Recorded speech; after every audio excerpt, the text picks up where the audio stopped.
Welcome back to the Changing Earth podcast with author Sarah F. Hathaway and co-host Chen Gibson, blending survival fiction and fact to bring you entertaining education that will help you dream, survive, and thrive.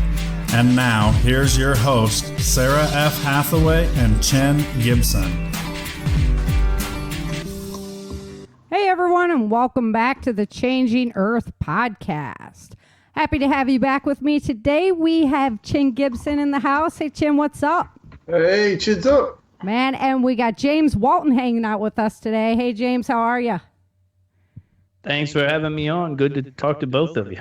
Yeah, absolutely. So now people might actually know you as I'm even blanking, as Tim Monroe from Monroe, that's it. Yeah, Sergeant Monroe. What Tim Monroe right now from the audio drama. So I'm so happy you helped me out with that. Thank you so much. Oh, it was before you started it. I remember telling you that. I mean, it's kind of weird, but I work out to those things all the time. I mean, I love audio dramas. So, but I never ever thought like, okay, we'll have a prepper audio drama and it'll be awesome and all my friends will be in it. And so it's kind of really like this weird, not like necessarily a dream come true because I never really dreamt of it, but it was really an awesome opportunity. I appreciate you considering me full.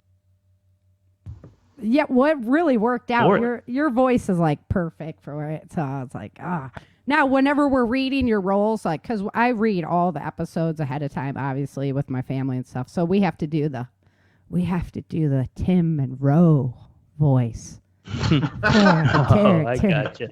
Yeah. Oh, that's get your intrepid commander on. That's right. We have to put it into the real smooth. I didn't even realize that I possessed the Tim Monroe voice. Yeah, you do. Yeah, it's good. Good stuff. That character's depth a little bit. So season finale just went up last Thursday. And for everybody who knows my books out there, you'll see that I put in a little twist onto that. So hopefully everybody's checking it out. I don't know how many people have actually got over there. So I'm hesitant to go. So I'm going to just tell you ahead of time. Spoiler right now. So if you haven't listened to it yet, maybe just like fast forward like 10 seconds or something. Because I throw the twist in with the Burgess. So Major Burgess, he helps out Erica like through her whole story. And this is the first time you get to really see like his beginning story. And he decides not to stay with the mercenary forces at the end of this season. So that was pretty cool. How'd you take that? Yeah, it broke my heart. It broke my character's heart. Right? Yeah, you didn't know what to I've got like no vision now. Nothing. Yeah. Yeah, you'll have to see. That was a cool relationship. It was even cooler because that you did that made it really fun was, well, maybe you did, but I didn't do my due diligence. I didn't know who was who. So, that kind of made it. Yeah, putting you with Phil. Better. Yeah. Yeah. Yeah, that was pretty cool. But not knowing who was kind of fun because I might have talked like I would talk to them maybe. I don't know. But not knowing was cool and then finding out everybody's deal. Yeah. We actually listened to the first episode, Sarah, in I can't believe I didn't tell you. The first episode, it was probably like 28 degrees out. And my two kids and I were in my backyard in a hot tent that I got for Christmas. And that's what we listened to while we were falling asleep in the hot tent, testing it out. Nice. And, yeah, it was cool. It was really cool. My oldest son was kind of like, I want a part. You know what I mean? He was kind of like giving me a little bit of that. But my youngest son, he was liking it. He was, that's you, Dad. All right. Yeah. Oh, I could have a role for him, actually. I might be able to find one of those. I'm always open to more participants. I got a lot of characters coming up in season 2, so.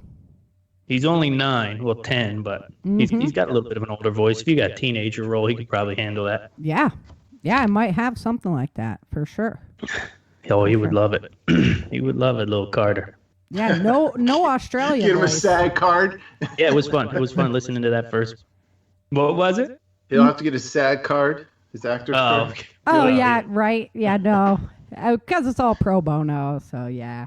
Yeah, he does his own thing. He's good. He's an aspiring YouTube superstar right now. That's his passion at the moment. Yeah, my 9-year-old too. It is a weird opportunity, right? Yeah. I watch him do it, and right now he's really into it. So I'm making sure that's not all he's doing, because it's really easy for him to just do that all day, right? Make videos, edit videos, because he does these like cartoons where he makes these. They're really great, really violent cartoons that I absolutely love. But, he'll have like the Predator versus the Terminator, and he animates them all with this program. And it's not like super 3D animation, but it's just him sitting there. And then they fight, and he puts them up on YouTube along with other stuff. But it's real easy for those animations to take like a few hours, Yeah. So I'm trying to be like, all right, man. Okay. Well, that's what Good work today. For the audio drama, just doing God, I marked it out. It was like doing because some of the scenes are only like a minute and a half, 2 minutes, and it takes me just about 20 minutes to put that together. So wait, hold on. 20 minutes is all? Yeah. I mean, now that I'm on the roll with it, and as long as everybody's audio is pretty good, I don't have to like clean up audio with it. Oh.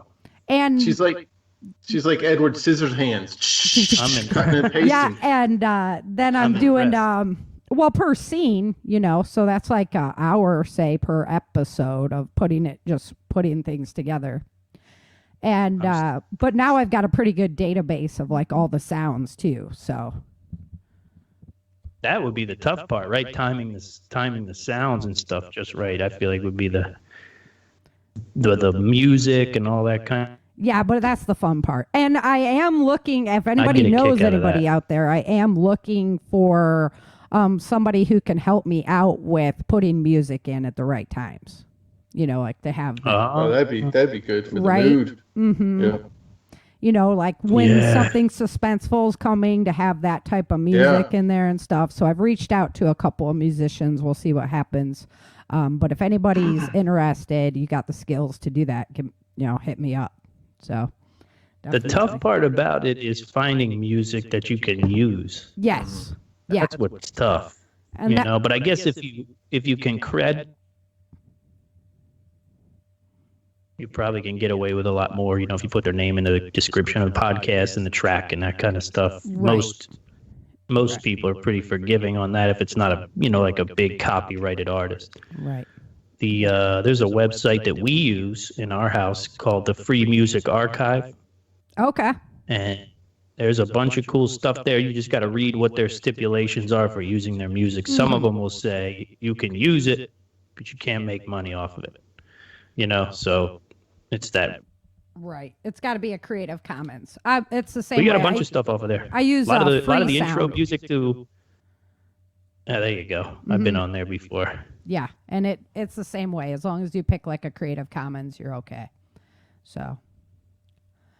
I like it. Alrighty. Well, surprise, surprise. I have Ellen over in Australia, and looks like she's free today. So we might grab her to come on the show as well, and hopefully it doesn't mess with my sensitive.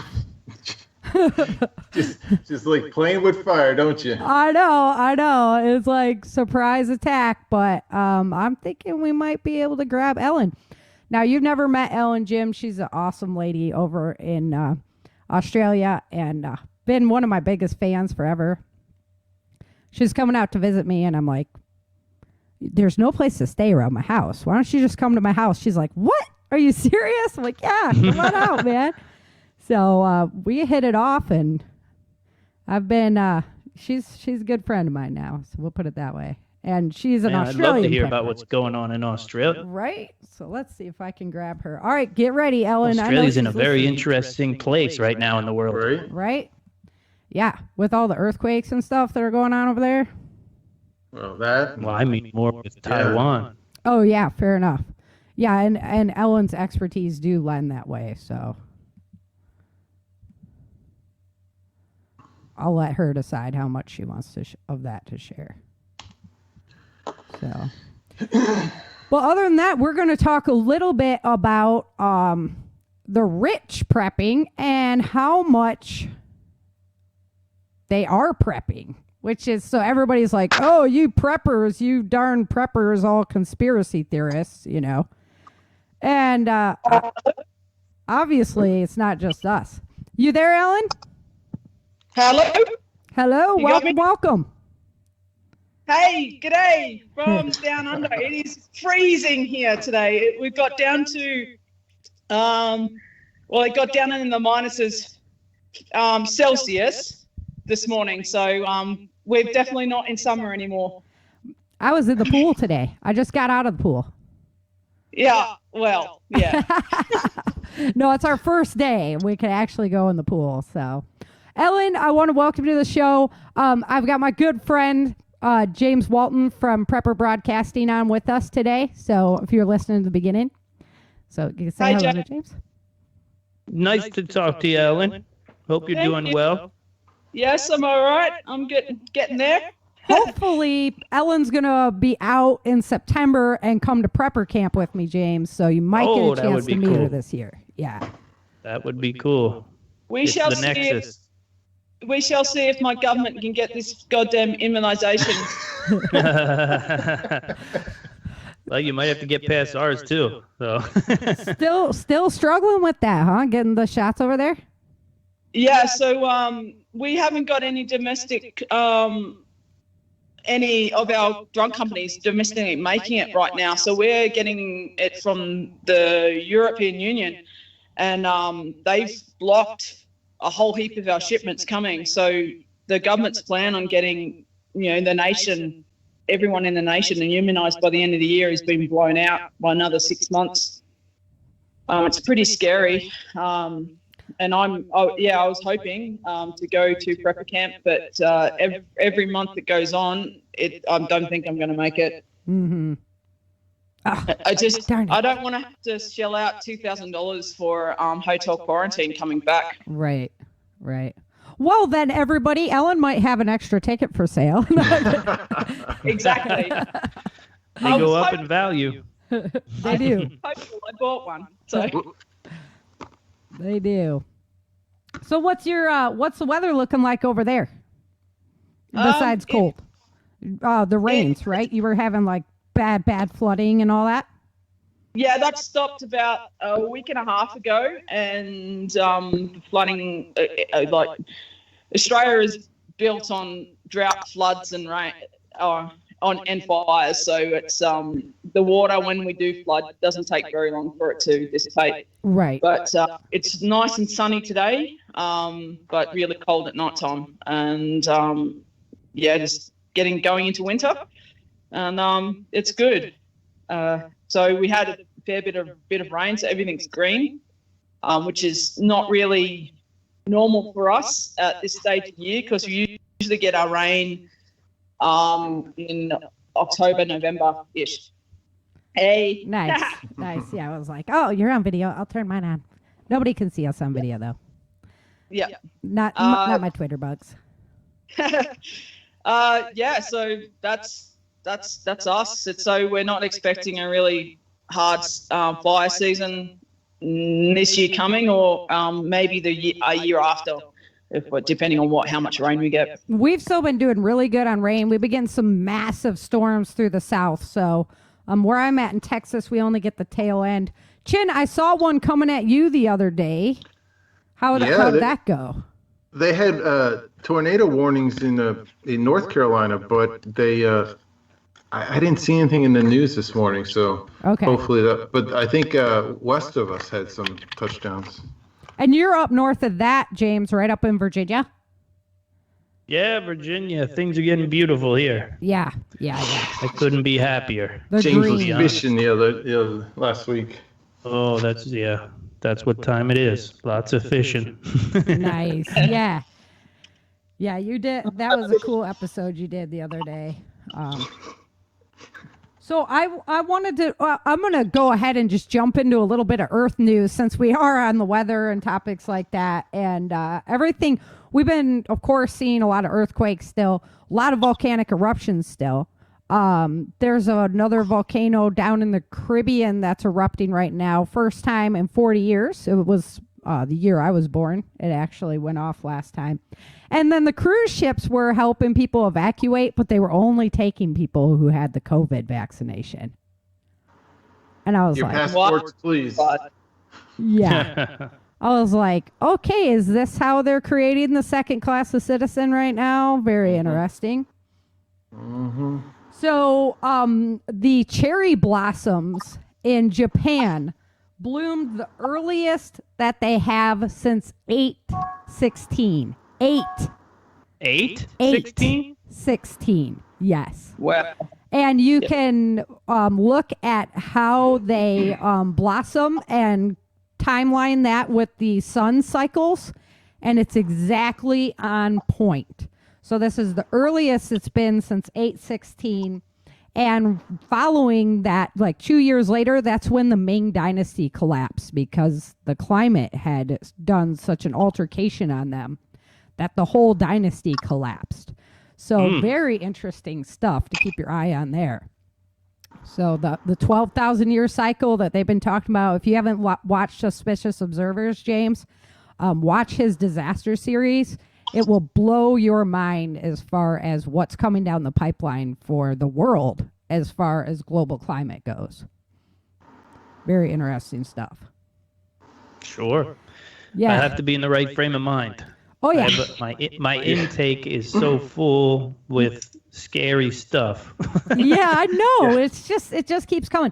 I was explaining that to somebody the other day, like, as soon as you decide, like, okay, this issue is pressing enough that I really have to pay attention and focus on this issue and be on that, then there's like 8 more things right behind that.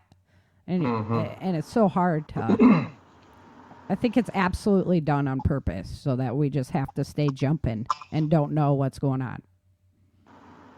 Oh, but there's a wavelength you can get on, though, you know, that'll deal with most of it. You know what I mean? At least I feel like I'm getting there. Yeah. Yeah. Well, for me, I'm like, none of it matters if the Earth decides we're going through this cycle and it's going to be a near extinction event.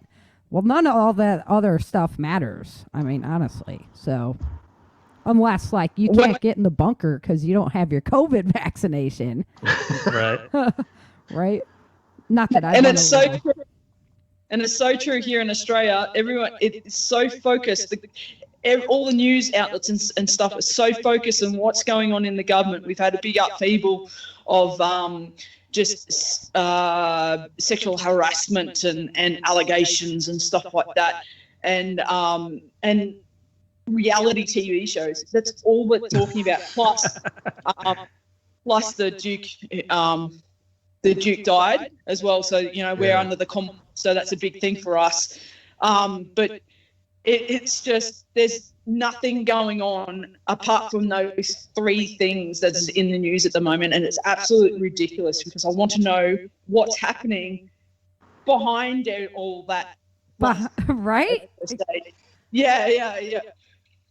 But they're not going to share that with us. No, you don't get to know that. Nah. You have to go to the sites that are like conspiracy theory to get real news. Yeah, conspiracy theory. Uh-huh. Yeah, like, COVID vaccination paperwork, that's a conspiracy theory. That'll never happen. That'll never happen. I'm surprised. Yeah. Yeah. We'll have to have a COVID vax passport. Oh, you conspiracy theorist. You take off that tinfoil hat. Oh, my gosh. Uh-huh. Yeah. Yeah. And that's what you were talking about, James, because the other day that what Glenn Beck was talking about, that social credit rating score for all the companies. unbelievable stuff that they could roll that out and everybody just be like, oh yeah, definitely. Well, who decides like what is a valuable, social credit score rating for those companies? Who decides that? You got to, yeah, I've never seen a more clear reason to get away from those tentacles, as best you can. A few weeks ago, for our members over at prepperbroadcasting.com, we started this podcast called the Cubicle Escape Plan. And, it's a podcast that I wanted to do a long time. Well, I did do a long time ago, actually, like 4 years ago, because I was just escaping my job to do what I do now.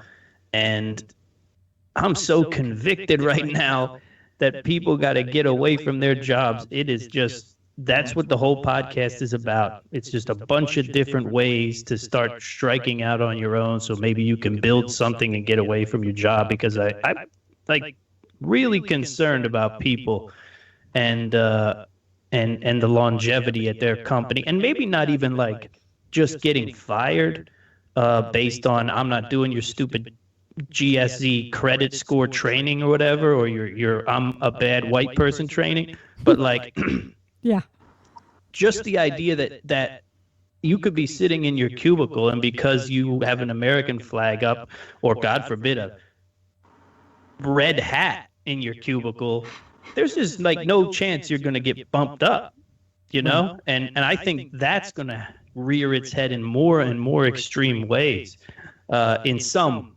corporations. I don't know all, right? Because I know people who make a great living and continue to climb the rungs despite their political and social beliefs. But, I don't want anybody that I know to be stuck in a hole where they know they're not going anywhere. They're getting drug into HR because they got a cross on their desk or whatever whatever we're approaching, So that's my point of advice in all of that, right? If the banks and these big banks are if we're really moving into a world like China where you're going to have a to-do list for your social credit score, you just got to get separate from all of the stuff that affects. You know what I mean? That has to be the goal socially. It's like my money's got to come from a place that is not tied to that. My food's got to come from a place that's not tied to that. And as many resources as I can have to come from a place that's not tied to that. And it sounds like a lot of work, but I mean, income and food you can do pretty easy. Yeah. I mean, the income part could be risky and might take a while, but that's why I want people to get on it now. You know what I mean? Start now. Yeah, start setting it up now. And as far as even, because so much of the money exchange systems are controlled by just certain companies. So that gets even more challenging. Like Gabs had that challenge to try and figure out the revenue streams without, going through a PayPal or through a, different companies where they're actually accepting checks and things like that. And if they were, and they did this for when the January 6th thing went down, Bank of America actually allowed the federal government into their records to see like who flew at that time, who flew into DC, who paid for stuff in Washington, DC. It was. I think it was Win Parkins. Maybe it wasn't. Some might have been. It was definitely a member over at PBN. We're doing a ham study group on Mondays, and it was either me, Gray, or Win. One of them said that they're going to figure out, or they're close to figuring out, how to send Bitcoin through ham radio. Oh, I didn't look into it. What? I have no idea if it's possible. But yeah, I haven't been back over there that's going for my on, ham radio apparently. Training. I'm too getting busy, ready man. for the network to go down. Yeah. But I'll tell you what, those kind of moves, they're exciting. Yeah. You know what I mean? Those are pretty exciting moves. Yeah. I'm still not sold on the Bitcoin. How popular is Bitcoin over there in Australia, Ellen? It's quite popular. We're I work with a few guys that actually have stocks in it. It's slow. It's a slow process. I think they get the first Bitcoin money machine in Sydney last year at some point. People have bought houses with Bitcoin, that sort of stuff. But it's gaining momentum, is as per se. Which is going on what James was saying before, with the employees and trying to get away from jobs and stuff like that. I'm not sure if James is aware. I'm active Australian in Navy, and I've got 2 years left to serve on my contract, and I think that I'll be going to exchange bullets with China within that 2 years. That's exactly what I was talking about before you came on. Yeah, actually before we went on the air, I think. No, we were on the air. Yeah, no, that's why I said I'll let Ellen share as much as she wants to be able to share, on the live show and everything, because there's some things I can't talk about, so I'm going to let Ellen take that one. Yeah. So what is your country's order of operations on something like that? Is it direct attack on Taiwan, some kind of a threat where you guys would engage, or? We will follow the US. It's part of the Five Eyes Agreement. So if the US go, we go. So we're currently, we're doing operations up there, and they really don't care about us because we don't push their buttons too much. But it will get drawn into exchanging of bullets if the US start to. So what about Russia? They're not big on our sort of on our concern list. It's we're concerned because what China is doing to the countries around us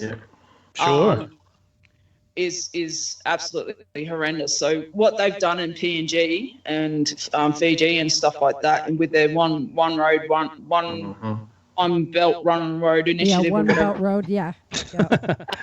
Yeah. Is that they offer all this money to build ports and everything, but the interest rate is that high that the countries don't have enough GDP to pay it, so that China take over the ports. So they're slowly making a ring around us.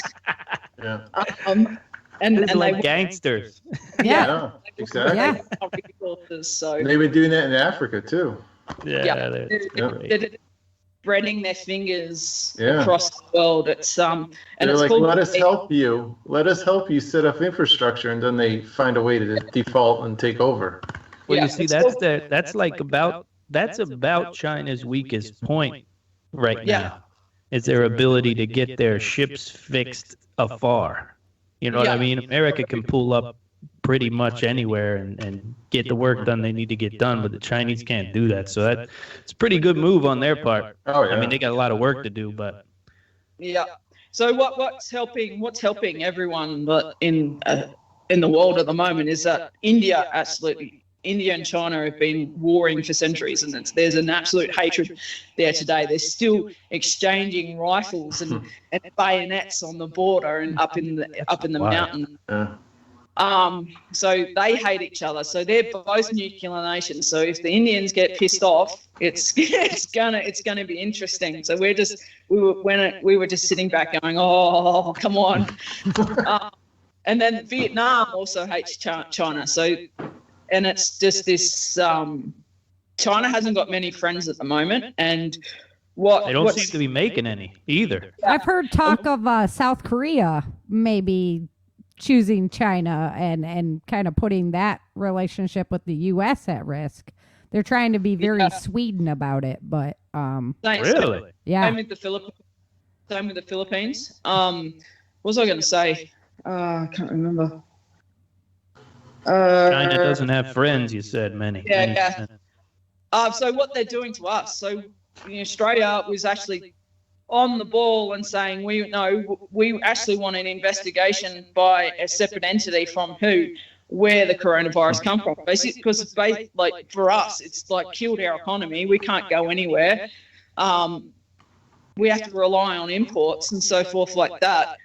But so of course we were the ones. Australia was the ones who wanted to question it and led that questioning, and all the countries sort of got behind us.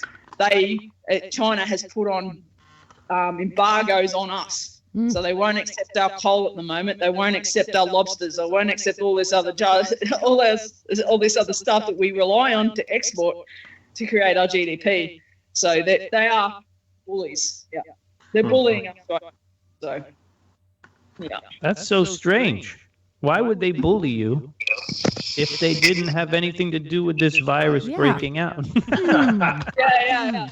And it's like, maybe. Like, no, what is going on here? It's funny. So what's Australian Sky News online has been like a huge. Yeah. That's like, I watch that too. Get a lot of news from that because I feel like it's some of those newscasters are kind of like telling it the way they see it as opposed to reading off a script. So Paul Murray is awesome. You get the Outsiders which is a Saturday evening for you guys. They just tell it how it is as well. They're pretty good bunch of people in there. Yeah. Well, maybe some American media can take a lesson there. I'm just throwing it out there. You're looking at it. Yeah. It's us. Yeah, exactly. It's all of us right here, right now. That's about it. The tinfoil media. That's it. Oh, yeah. We're all conspiracy theorists, so, yeah. Yeah. Mm. Well, that's what we get treated like anyway, so. Yeah, until it's all like, hello, there it is. How do you like that picture? You know, Uncle Joe's campaign promises will never take your guns away. Oh, We're not coming after your guns. Yeah, but no, Chin, none of the amendments are absolute, didn't you know? So I mean, he's totally keeping it straight. They're only God-given. I mean, what do you expect? I was like, what about even God isn't given anymore? Yeah, what about the 13th that like takes care of slavery? What are you saying? There's certain people, maybe ones that don't have a certain vaccine that could be treated like slaves now, or what? You know? Well, that's what's happening at the southern border, right? There's no 13th Amendment at the southern border right now. Yeah, no kidding. And I'm sorry, I'm just going to say this straight up. Like, who would send their children to Joe Biden? Yeah. Hit him up for a sniff. Yeah, you know, I'm like, I would never, ever send my children alone anywhere like that. Oh, it's crazy. Yeah. Like, it's absolutely crazy. I don't care if I'm eating dirt. I'm, living in a cardboard box. I wouldn't be sending my children off on their own like that. It's just... No. Yeah, they'll grow up. They're eventually going to grow up. Yeah. So glad that I'm an island nation. So glad. Yeah, no kidding. Except islands. Yeah, islands. So... But no, as far as conspiracy theorists, we wanted to really bring this up that a large percentage of our billionaires and all that are all investing in bunkers. Huge properties where they can be What? In New Zealand. Yeah, in New Zealand. Yeah, what's up with that? Yes. Yeah. Which, ironically enough, is like the majority of the really huge earthquakes that are hitting right now are all off the coast of New Zealand. So maybe you want to choose a different spot. I'm just throwing it out there. Like, I don't know.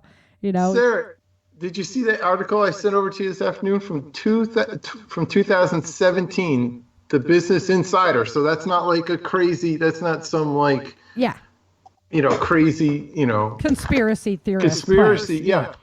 They were saying back in 2017 that half of the Silicon Valley billionaires were investing in kind of prepper insurance, they were calling it. Yeah. But like bunkers and food storage and stuff like that. Right. So that's what going on 4 years ago. This article was written, and they're saying half of the Silicon Valley bigwigs were already investing back then. Absolutely. Could you imagine what it is now after 2020? Oh.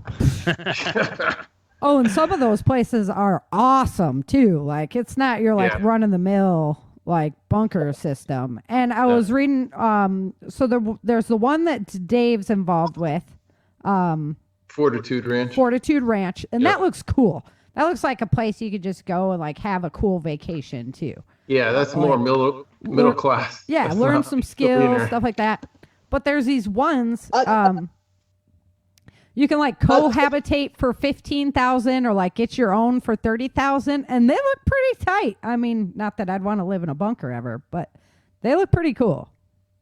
Those there was that one. Is that Fortitude Ranch? That one where it was the ex-ammunitions depot, and they're all you buy. No, it's a different one. They Yeah. have. I think that's Deep Horizon or something. Yeah. Yep. Something I like think that. you're right, James. Yeah. Yeah. Yeah, but there's so we were talking last podcast because we took Easter off. That Bill Gates has his own property where he's, can go totally self-reliant. That doesn't tell you anything about what's under the ground. I mean, It's his own town. Right. Exactly. And then, all of these places there's lots of, just Google it. I mean, this is not like a crazy concept. And in Germany, there's this huge one. It looks pretty concrete. It doesn't look like, some of them are tricked out. So you would be like, am I really in a bunker? The wall changes colors to look like outside or whatever. But they're all over the world, these huge bunker systems. And the elitists of our world are definitely investing in them right now pretty heavily. So I believe they know about what's going down with the planet. And that's why they're trying to institute all these changes for society so quickly, why it's such a push right now to make it all happen so quickly and get it kind of in place before things start to implode a little bit. Know who's a sheep, who's worth, taking, and you don't want thinkers if you just want to rule them all. So, those people are kind of I mean, honestly, No, I think you're 100% right.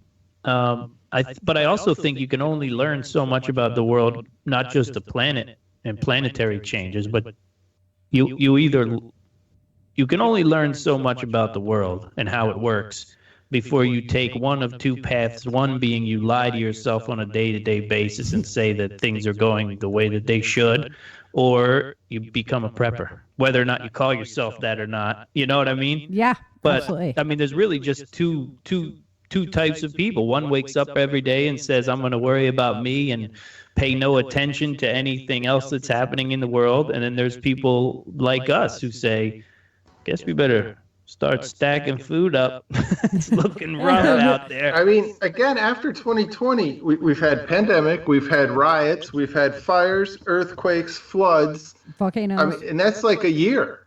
Yeah. How can you Australia not? got ravaged by fire too in 2020. Remember Fire that? and then flood right after. Yeah. So how can you not prepare yourself and your family? I mean, it's just irresponsible not to be in the you're just an prepper ostrich mindset with your head in anymore. the sand.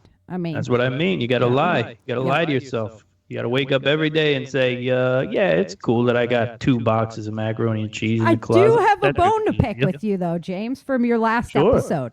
You were like, All right, let's I pick. don't believe that we would ever get to the current level that we're at right now if we did fall, if we do lose America, right? So I was like, no, you got to have hope beyond that. You have to have hope beyond the collapse, because every time humans have made a huge spiritual enlightenment or a huge advance in society, it's always predicated by destruction and disaster. And Sounds like the fourth turning. It's true, though. Yeah, and that's what it is. Even like the Chinese word for catastrophe is disaster and opportunity mixed together, So there's always we're headed that way. I mean, everybody can see it. It's kind of a race between people and the planet right now. What's going to happen first? But So what's what to you're come saying is after? you think that if India started lobbing nukes at China, and then they lobbed one at Taiwan and Australia just because they got pissed, and then we lobbed another one, and maybe Russia lobbed one back at us, and then the tidal wave started, and the atmosphere got all sun blocked out and all that. I do have a hard time believing that we would be able to, whoever survived would be able to figure out what we're doing right now and how to make that happen again. Right. You know what I mean? It would kind of, that would kind of be like a be able great to be like, reset. you know what we're going to do? We're going to build Skype back. Like, where do you even start? I don't even know where to start. Well, specifics like that, But if you look at the first world age, they believe that, I mean, they built these huge pyramids and things that we can't even replicate on a basis now. So who's to say they weren't more advanced even back then and had to do the great restart? Well, I could definitely see. I could see a new strain of technology coming along for sure. But I think it would be near impossible for us to get back to this point. Yeah, where we are now. Fair enough. Agree. Yeah. Agree. And I'm not sure I'd want to. Yeah, we'd be starting to try to find the fertilized egg to hatch chickens to get our food back on track again.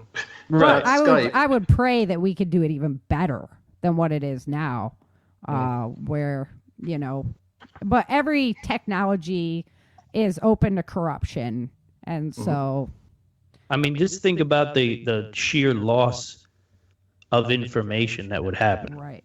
You know what I mean? Like the loss of information of a planetary sort of doomsday they like that. They are doing unbelievable. They're doing quartz chips now. So actual computer chips that are made out of quartz. Yeah. And you can put like the whole Library of Congress in like less than 1 inch by 1 inch square. So as long as you had something that you could read that, and who knows if they left it behind for us in places like Egypt and stuff like that. And we just don't know how to read it, you know. But as long as you could read it, potentially you could. But it's almost going back to the whole thing about limited source, like the whole supply chain thing. Like we saw how with the pandemic, how like there was too few making too many products, and the supply chain got broken down. And if you right now, you know, we don't all have like scribes writing down information on books, and they're all over the globe. You know. And now like it's all centralized in databases. So the fact that like James was saying, the data could go away because it's too centralized. You know what I mean? Yeah. We've gone from having all of our information, you know, on a bookshelf, and every library and every town and every house has, you know, so there's backups to backups with centralized data like we're doing now, and it gets worse and worse and worse. I mean, governments are going centralized data, military's going centralized. This whole thing is getting centralized, and if we had the wrong place get destroyed, it'd be harder to have that information available.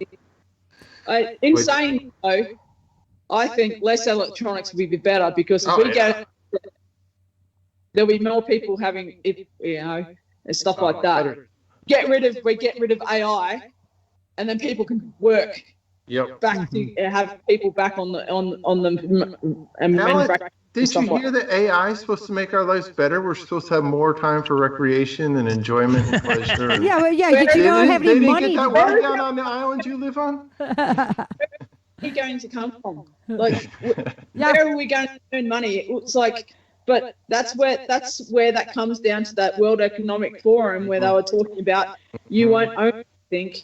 Yeah. If you want anything, you rent it. We will provide everything for you. Well, it's almost it's like that now. I mean, I own a house, but do I own it? No, because they'll get taken away from me if I don't pay my annual taxes. My car, do I own it? Well, maybe. But if I want to use it on the roads, I have to do this, that, and the other thing, and otherwise I can't use it. Yeah. Well, that was exactly like California. You live in one of the, you know, we lived up in the foothills. It was great. You're just hours from Yosemite and the Redwoods and the Bay Area and skiing, and it's awesome, right? Well, can you afford to go do any of those things? Mm-hmm. No. Yeah. No. Not even camping in Yosemite. You know, I mean, come on. So, yeah. So it's I'll tell you what, though, would be kind of fun. It would be kind of fun to conduct an invasion of California. And I don't mean militaristic. I mean, wait for the right time when California hits maximum misery, because I don't think they're there yet. No, I don't think when most of the stars start moving out and the homeless have completely taken over LA and are living in the big mansions that the people ran from. And then just to conduct like a serious conservative invasion of California, because it is a sin that such a beautiful state can exist.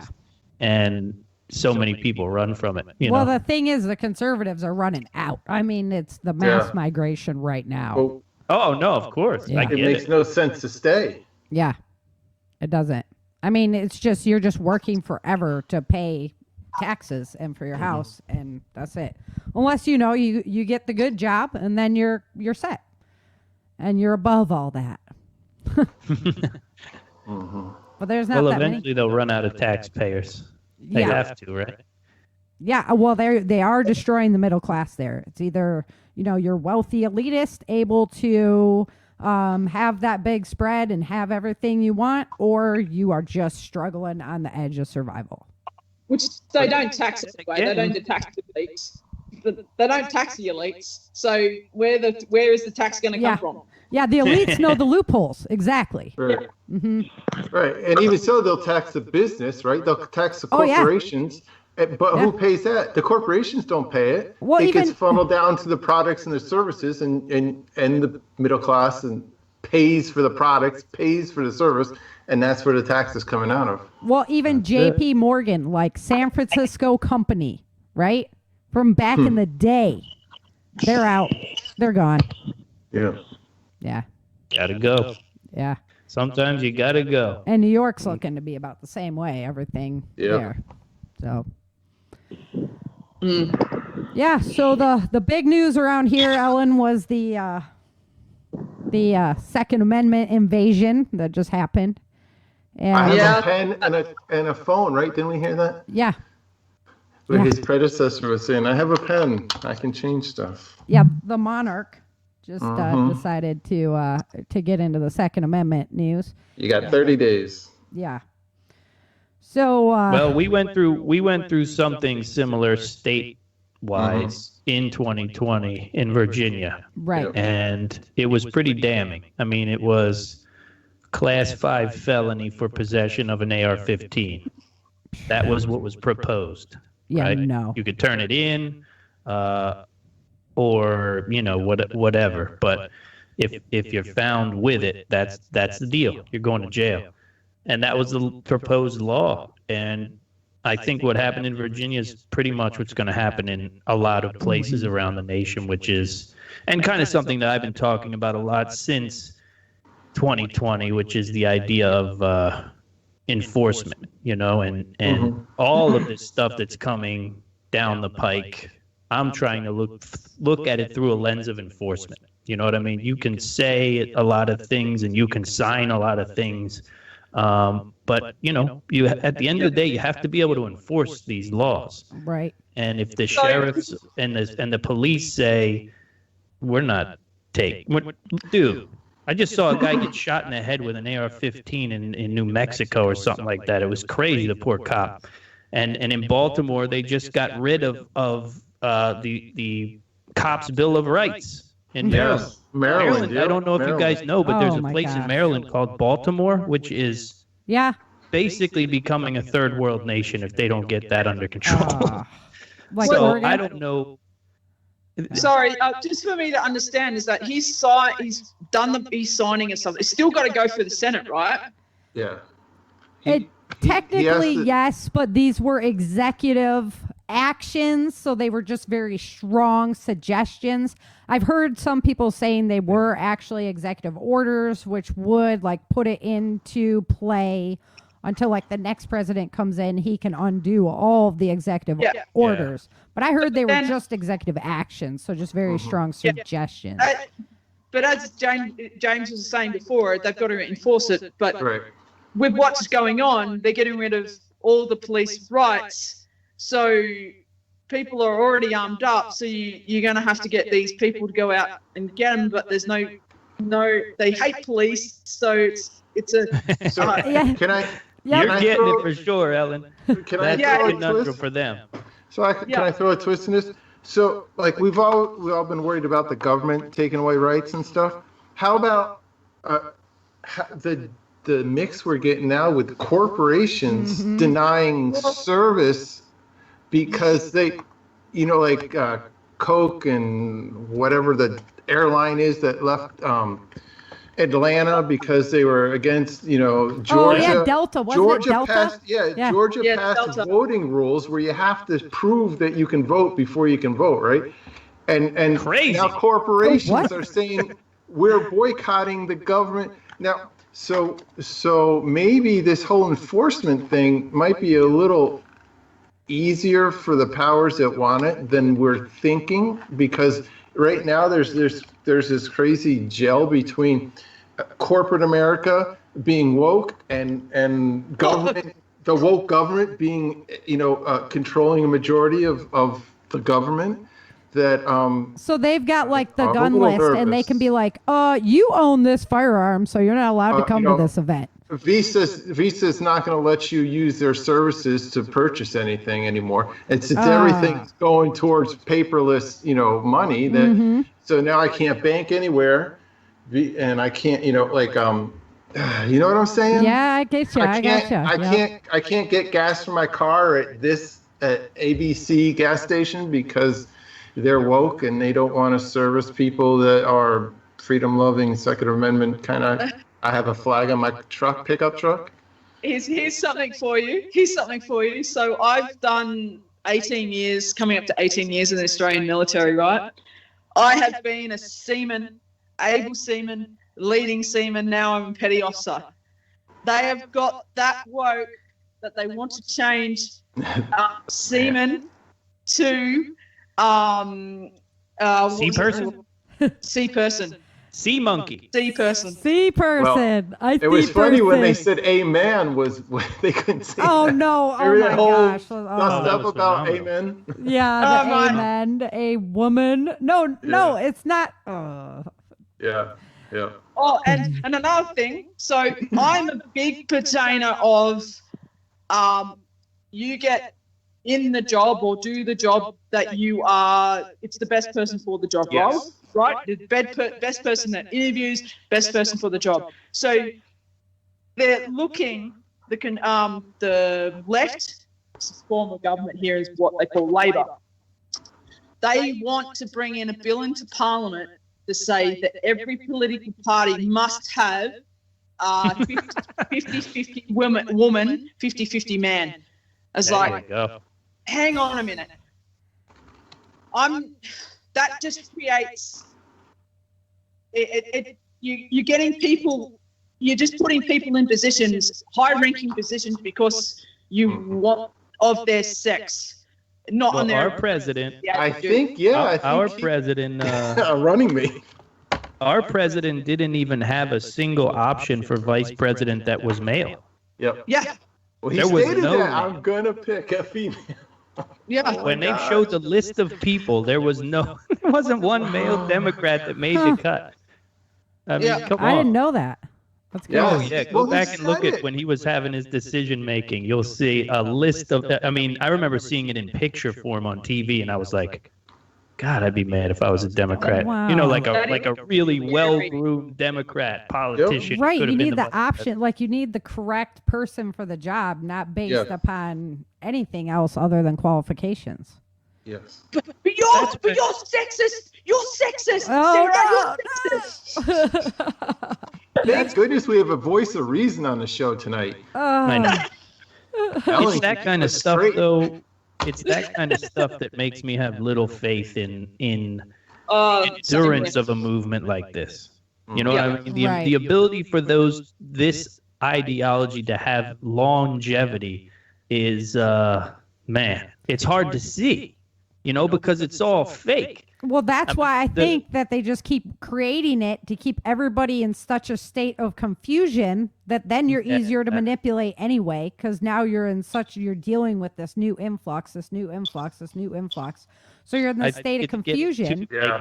And then the people who are ready to take up arms in that, you encourage them to rise up, to do what they're going to do. Now you have an excuse to use force against them to keep everybody safe from the potential threat that those people cause, right? So I really think that's what they're after. They want to see that segment of population, the patriot, so to speak, segment of population rise up. That's what they want to see so bad. So they can put it down and demonize them even worse. Look at January 6th. I was going to say, yeah, look at January, because look at all summer long, we had riots in the streets, right? But my goodness, January 6th. Yeah. You would, and they invited them into the Capitol building. Like, come on in. You know? And how much, I mean, we had loss of life and we had some property destruction, but compare that to what we had all summer long. Yeah. There's no freaking comparison. Well, what's happening with if I don't want to sort of bring it up if it's a touchy subject, but what if he gets off? They've already said that they're going to riot in the streets and burn shit. Yeah. Like, what? I mean, they're going to have to find him guilty, even though I don't know. But God damn it, like. Yep. Yeah. I get it. Now you feel what we're feeling over here. We're just But look, day after day with your mouth agape. This is what I'm saying. You know, the riots have some kind of an impact, but the real impact that all of this has had, I mean, the real impact, you know, the media makes whatever they want to make come out every day. But at the ground level, or at the elbow thrashing level of humanity, is murder and murder and murder in the cities across this country, because the police don't exist anymore.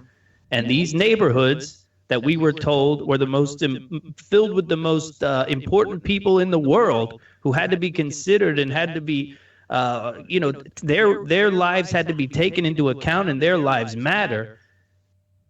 Their lives are being lost exponentially more. In Chicago, the homicide rate is up 55% this year, just 2021. And it's always a war zone there. Right.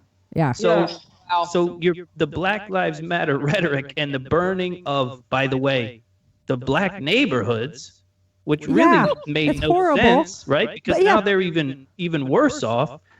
The business owners that just lost their business because of this, the crying in the streets, begging these people not to do it. But the cherry on top is that the leader of it all just bought $1 million house in some swanky white neighborhood in LA. It's helping the economy. Of course. It's pumping money into the economy. Well, the whole gun violence is null and void. So we have 300 million Americans in this country. We have 400 million registered firearms. So that's not to mention all the illegal firearms and other firearms. 400 million firearms. And we have something like 10,000 deaths a year, or 11,000 deaths a year from gun violence. And most of those happen in, like you say, Chicago, those few select cities where guns are actually prohibited. Yeah, that's it. The whole thing is null and void. We actually do not have a gun violence problem in the United States of America. It's just the media blabbing it, making it look like we do. Every time there's an incident, they jump all over it. You know, how can we let this happen? How can we let this happen? Well, you know, he could have that person could just have easily taken a truck and mowed everybody down. Or, you know, they would find an alternate method if they didn't have a firearm. And once you remove firearms from Americans, now we're open to foreign invasion, because they know that only our military is there to protect us. That, you know, the Japanese didn't invade us because every single blade of grass had a rifle behind it. And we're open for a tyrannical government to overrule us, which is the absolute reason why the Second Amendment was created in the first place, not so that hunters had a rifle to go out and kill a deer. You know, it's absolutely ridiculous. The whole argument is so stupid. If people would just slow down with their emotions for 1 second and just look at the facts behind what's going on. Yeah, I mean, you just have to look at what happened here. I mean, we had one incident, horrible incident, happened in Tasmania in 1992, and that's it. Yeah, it's done. With, you know, no semi-automatics.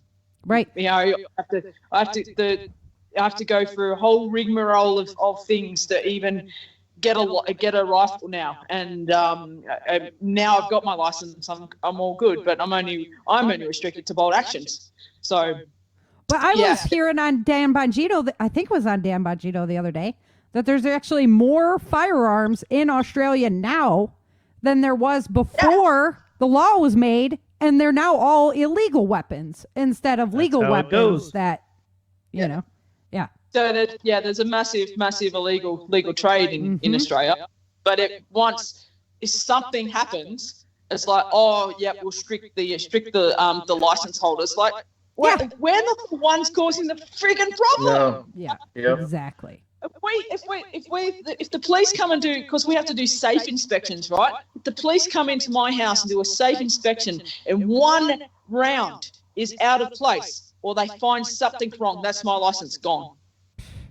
I hate it. Right? God, and see, that's what America's pressing to. With anger just to think about it. Yeah. Yep. Yeah. And that's what America's pressing to, and all they did was create a bigger black market for illegal weapons. Yeah. And for tobacco here, they've regulated, and it's a massive tax thing for the Australian government, because they've taxed to the point the 25 pack of cigarettes cost you $50 now. Right? Yeah. So yeah. There is a massive black market for tobacco because people still want to goddamn smoke it. Yes, it is because we have got government healthcare. It's a massive burden on the healthcare system. People who smoke and end up with tobacco-related illnesses later on in life. However, I'm all for one. If you want to smoke it, but you pay for your own medical expenses in the end. Yeah. I'd like to see the number on their exercise habits, though, as well. Yeah, exactly. But yeah, like there's a massive black market for tobacco in Australia because they've regulated that much that people who need their vice can't get their vice. So, or they're putting off other things to buy their pack of cigarettes. You're not going to stop it. They're not going to stop smoking in Australia. It's just like drinking. They're taxing drinking to the point where it's expensive. In Australia? Yes. Oh, no. You got to have your beer, man. We don't want to have those alcohol-related incidences or, alcohol-related incidences later on in life. It's like, well, hang on a minute. It's like you're not going to stop people. Are you going to tax coffee now because coffee creates... Hey. Oh, yeah, hitting too close to home there. Here we go. I'll put the disaster coffee up. The disaster coffee graphic up. There you go. I don't drink it, so I'm good. Oh. If they start taxing Coke Zero, I'm stuffed. Oh man, we don't have anything nice to say about Coke right now. So yeah, Coke got all woke on us. Yeah. Oh yeah. They were earning their social credits, that's for sure. That's it. So many companies. Yeah, we had a coon cheese, and. It's Coon is the name of the person who came up with the recipe for coon cheese, right? It's coon cheese, however. Oh, no. I was going to say, that doesn't sound very socially acceptable there. Yeah, coon is a derogative word for our Aboriginal people, right? So one person campaigned to change it. So now we don't have coon cheese. It doesn't have any relative. Oh, they've done so much like that over here. Yeah. We have all the maple syrup products and everything else. The Pillsbury Doughboy better watch out, man. He's next on the list. Fat shaming.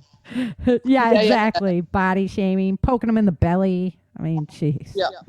The nerve. Oh, they wanted to change breastfeeding to chest feeding. Get out of here. Oh my God. Chest feeding.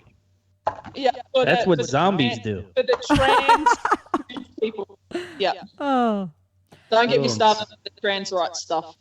Alrighty, guys. Well, I'm sure we could just go on forever, but I am going to have to wrap it up. We're at our hour mark here, so I'm actually over. I'm like, whatever, we're having fun. Yeah. So we are having fun. Yes. Right. But it was great having you, James. Why don't you go ahead, let everybody know where to find you, and then we'll get out of here. Oh, thank you. Yeah. Yeah, I'll make it quick. PrepperBroadcasting.com is the best place to come listen to the podcasts and see what we're doing over there. If you don't get a chance to make it to PrepperBroadcasting.com, all of our podcasts are available at any podcast supplier around the internet. We have a show basically every single day of the week. We've got 9 different hosts that give their part and parcel on prepping, what they're doing, what's going on in the world, and their tips and the whole thing. And I don't know any other network right now that's doing the stuff that we're doing podcast wise in the prepping world. So if you're into it, come see us. And thanks, Sarah, for having me on. Always a pleasure. Chin, same. Yeah. And good to meet you, Ellen. Yeah, and you can catch them on the audio drama too, the Changing Earth audio drama. There you go. Along with a lot of other show hosts. Jim Monroe. And Ellen's coming up. Too. I just don't have, so you got to wait for Ellen's role. I'm just saying. So. Yeah. I'm a long time listener to you, James, on your podcast as well. Oh, thank you so much for that. Yeah, I've been listening for years. You should do a podcast on our network. I don't know. Think it over when you get out of the military. Yeah. That's when time clears up for her. Yes. I was hoping it was going to come sooner rather than later, but all right. That's all I'm saying before I get myself in trouble. Jeez. In trouble. You're always in trouble. You know, the mouth just doesn't stop running, so yeah. Alrighty, guys. Well, thanks so much for coming on. I really appreciate your time. Until next time, remember, dream, survive, thrive. Thank you for joining Sarah and Chen for this episode of the Changing Earth podcast at www.authorSarahFHathaway.com. If you love the Changing Earth series and podcast, become a supporter while you're there.